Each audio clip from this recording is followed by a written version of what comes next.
We have a student asking, how can I make my study look more like Leyendecker? When it comes to mimicking Leyendecker, let's say, there's a couple of things we need to remember. So one of the things that I'm seeing is, first and foremost, get more of a graphic silhouette, because that's what Leyendecker is sort of known for. It's sort of this graphic treatment of things. And then overall, we're just gonna, for now, kill a lot of the highlights that you have, because the problem with the highlights the way you have them right now is that they are way too fragmented. Now we're gonna change the nose a little bit. Keep in mind, we're gonna try and mimic Leyendecker. So we're gonna keep like the forms that he used. Moving into the lips, again, we want to keep simplicity in the shapes. What you'll see with Leyendecker is that graphic style comes from achieving good light versus dark. And then he does something in the shadows that kind of makes it quintessentially Leyendecker-y. So let's start by indicating some shadow sides, and then what Leyendecker likes to do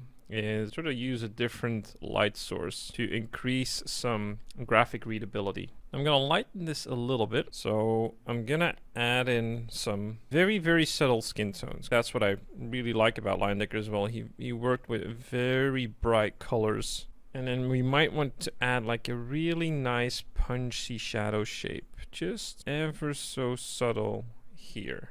Start adding a little bit of just flesh tone indication overall. What I really liked about how the old masters went about painting is establish everything in sort of a monochromatic value painting, and then based on that, match the values of the color with the values that are already being put down on paper. If we want to get some shadow in here, he would make like a graphic shape, and then he would literally crosshatch it.